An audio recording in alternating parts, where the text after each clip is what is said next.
We smile, we power through, we show up. But every time we fake our way through pain, stress, or fear, it costs us something. Not just emotionally, but physically, spiritually. It's like making tiny withdrawals from an emotional bank account we never deposit into. And one day we're overdrawn, numb, exhausted. So today I want to talk about what it really costs us when we pretend to be okay, and what it could look like if we chose to show up differently. Emotional suppression is a short-term strategy with long-term consequences. We all do it. You get hit with something heavy, an argument with someone you love, a wave of anxiety that shows up out of nowhere, a deep sadness that has no clean label. And instead of sitting with it, you push it down. You tuck it neatly under your to-do list, cover it with a smile, and keep moving because you've got responsibilities, right? People counting on you. No time to fall apart. But here's the truth.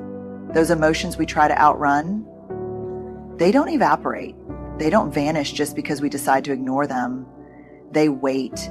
And when they're not processed, they don't just go dormant. They go underground. They get stored in our bodies, in our muscles, our hearts, our sleep patterns, our relationships. There's a study from the University of Texas that found suppressing emotions doesn't reduce their intensity. It actually increases physiological arousal. So while you're telling yourself, I'm fine, your heart rate is climbing, your blood pressure is rising, and your body is quietly moving into fight or flight. In other words, pretending you're fine doesn't calm the storm. It just buries it, and your body still gets soaked. And we've gotten good at justifying it. We say it's not that big of a deal, or I don't have the right to complain, or other people have it worse. But pain doesn't compete. Hurt is hurt. And when we tell ourselves that our emotions are inconvenient or unworthy, what we're really saying is, I don't matter. Now, I'm not talking about being consumed by emotions 24/7 or falling apart every time something hard happens. What I am saying is that if our only coping tool is to stuff everything down and power through, eventually we hit a wall, a big one. Because here's what happens over time. That constant suppression creates emotional fatigue. We become numb, not just to pain, but to joy too. Our bodies stay in a low-grade stress state that never really turns off. We start snapping at people we love. Our sleep gets worse. Our capacity to focus shrinks. We feel disconnected, restless, and somehow flat. And the irony is, we often suppress emotions because we think it will help us function better. We tell ourselves, if I just hold it together a little longer, I'll be okay.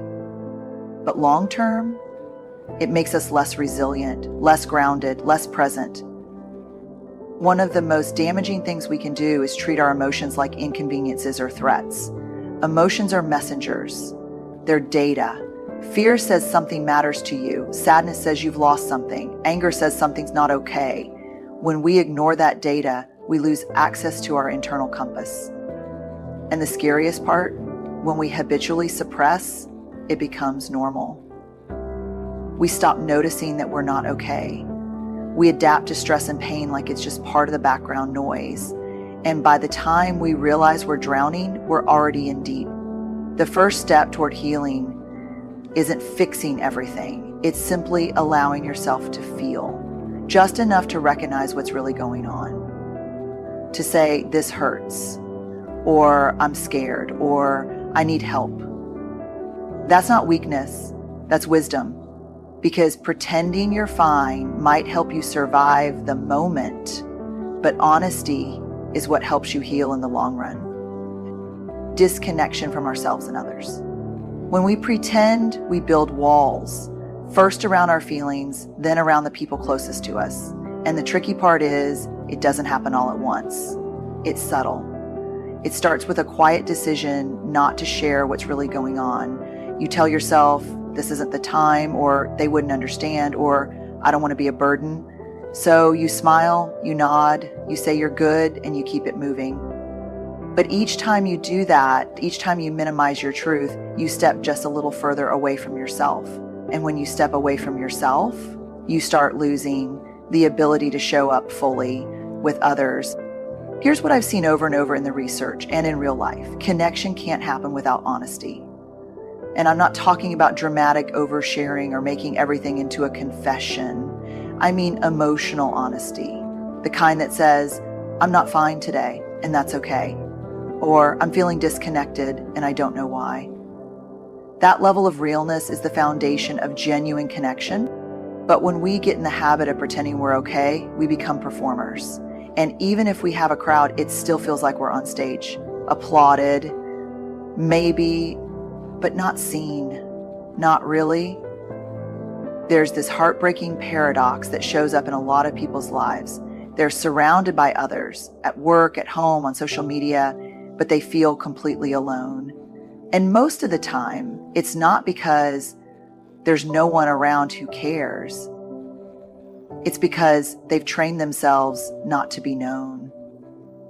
And we cannot feel loved if we're not willing to be seen. One of the most painful patterns I see is how this disconnection shows up in relationships. Partners, friends, even close family members. People who genuinely love each other. But the connection starts to erode because no one's being real anymore. We tiptoe around the hard stuff. We answer fine when we're anything but. We think protecting each other from our messy emotions is kindness, but it's actually a form of distancing. And let's talk about self-disconnection for a second. Because it's not just about our relationships with others. The more we push down our real feelings, the harder it becomes to recognize our own needs. We stop checking in with ourselves. We lose touch with what we enjoy, what we dream about, even what we believe. Instead of being aligned with who we really are, we live according to what we think we're supposed to be. And that's a lonely place to live. The truth is, connection isn't built on perfection. It's built on presence, on someone saying, I see you, all of you. But that kind of intimacy requires us to first be willing to show all of us, or at least enough to be known. There's real power in saying, I'm struggling, or this is hard, not because you want someone to fix it, but because you're choosing to stay tethered to your own truth, because you're choosing to stay connected first to yourself and then to the people who truly want to love the real you. And that's the thing about pretending. It might keep the peace on the outside, but it creates war on the inside, and eventually something breaks. Perfectionism is not a coping mechanism, it's armor. I used to wear perfectionism like a badge of honor. Maybe you have too. You know the feeling. You walk into a room or show up to a meeting or send the email, and there's this voice in your head that says, don't mess this up. Make it flawless. If you do it perfectly, no one can judge you, no one can hurt you. But here's the raw truth. Perfectionism doesn't protect us. It isolates us. It's not a strategy for excellence. It's a defense mechanism for shame. Perfectionism shows up as this belief that if we perform perfectly, look perfect, appear unbothered, then maybe, just maybe, we'll be safe. It's rooted in fear of criticism, fear of rejection, fear of not being enough. We don't strive for perfect because we're confident. We strive for perfect because we're terrified that if we're seen as anything less than, we'll be unworthy of love, respect, or belonging. And what I've found again and again in both the research and real conversations is that perfectionism is exhausting. It doesn't offer peace. It offers constant anxiety. It's the belief that no matter what you do, it's never quite enough.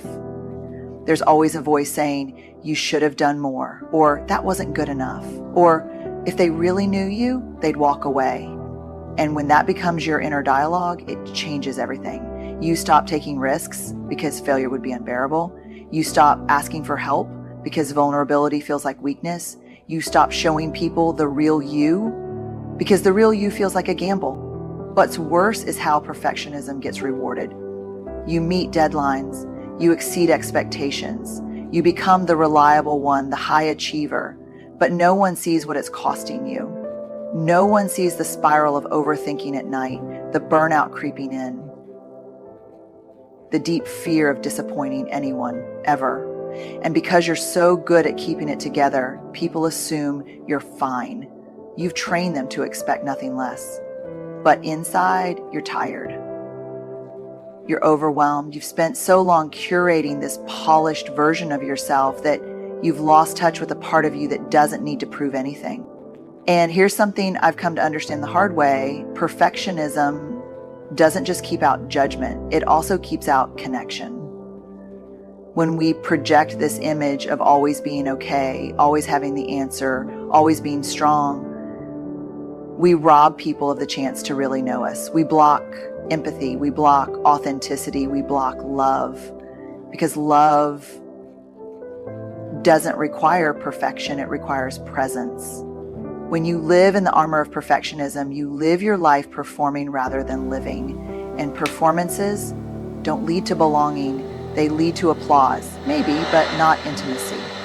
So if you're constantly chasing the ideal version of yourself, constantly adjusting and editing who you are to meet what you think others expect, just know this: the people who truly love you aren't looking for perfection, they're looking for you. The real you, the messy, courageous, unfinished version of you. And the moment you start to believe that your worth is not on the other side of achievement, but rooted in your inherent humanity, that's when the armor starts to fall away. That's when you start to breathe again. Emotional honesty isn't weakness, it's clarity and courage. Somewhere along the way, many of us were taught that being emotional, especially in public, is messy, unprofessional, or even dangerous. We were told things like, don't cry, keep it together, be strong. And so we learned early on that vulnerability was something to avoid, that being emotional was a liability. But here's the problem with that lesson.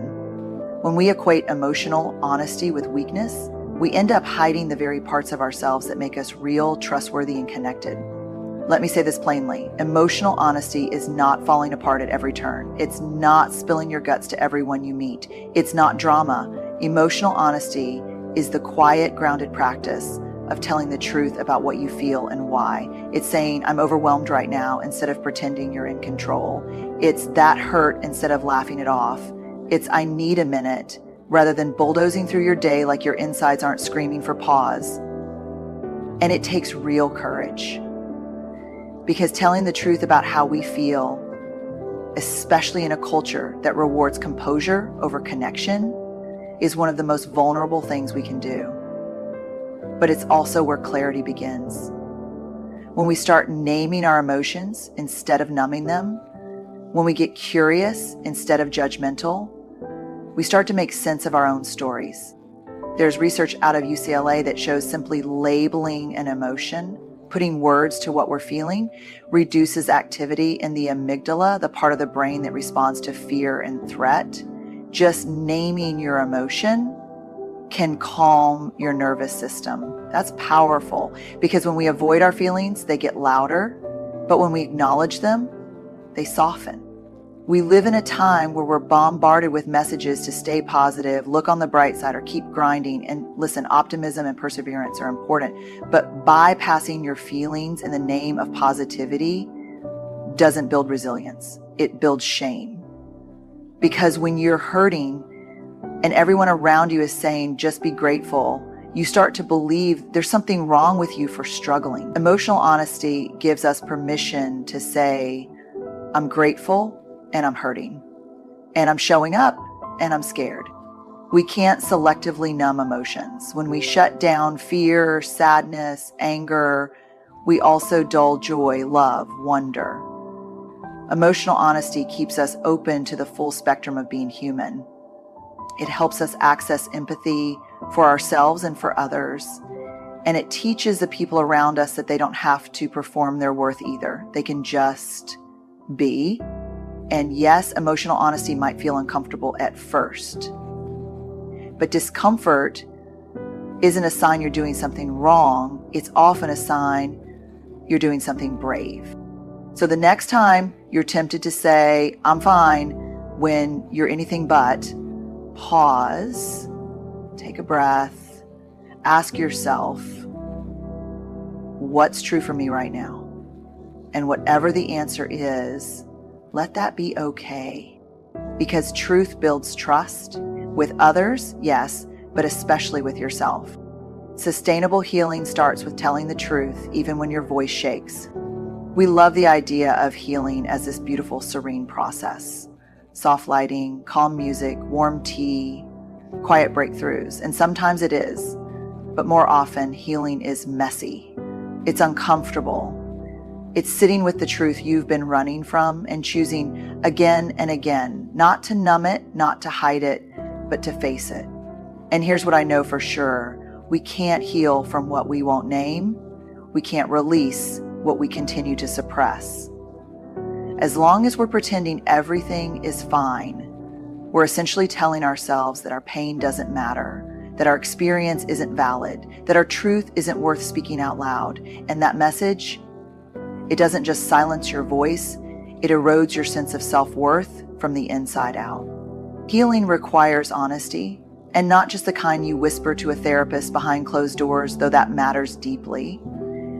It also requires the honesty you practice in your daily life, with your partner, with your friends, with your coworkers, with yourself. It's the courage to say, this is still tender for me, or I'm not over that yet, or even just, I'm still figuring this out. The stories we don't own begin to own us. And when we silence those stories, we don't get to control how they shape our lives. They shape them anyway. In the background, in our relationships, in our choices, in our health, the unspoken emotions don't just go away, they go inward. And that's where the real emotional cost starts to pile up. When we pretend we're fine, we deny ourselves the gift of being fully seen. And healing needs to be witnessed. That doesn't mean everyone deserves access to your deepest wounds, but it does mean that someone, a trusted person, or maybe even just you with a pen and paper, gets to hear the truth, gets to sit with it, gets to hold space for it, without trying to fix it or shrink it or pretty it up.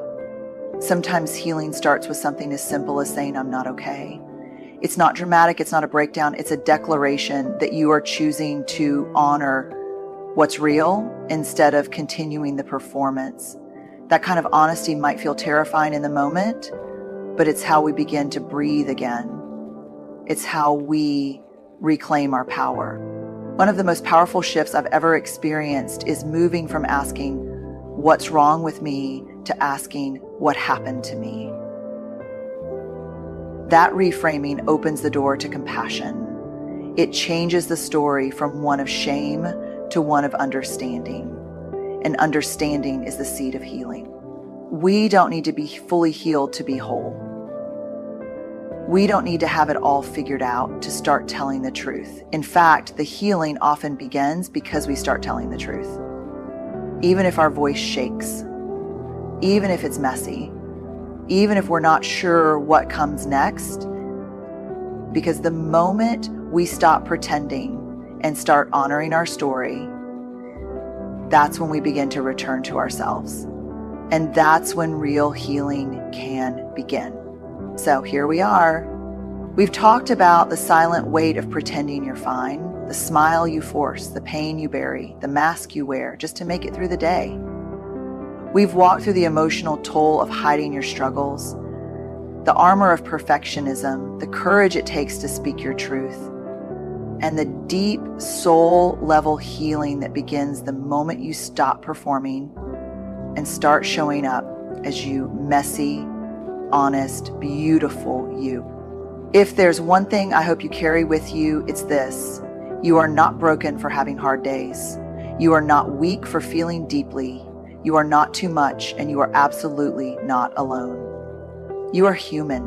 And being human means learning how to hold joy and pain in the same hands, to ask for help when you're drowning, and to trust that your truth, unfiltered, unedited, is worthy of being seen and heard. The world does not need a more perfect version of you. It needs the real you, the one who's tired but still showing up, the one who's scared but still speaking, the one who's healing slowly in small, brave steps. You don't have to keep pretending you're fine. You're allowed to take the mask off. You're allowed to say this is hard. You're allowed to tell the truth. And the beautiful part is when you do, you give others permission to do the same. So wherever you are in your story, however you're feeling today, know this: you are worthy of rest. You are worthy of love. You are worthy of your truth. And the moment you stop pretending is the moment you start coming home to yourself. Good luck out there. Be brave, be kind to yourself, and keep going. You're doing better than you think.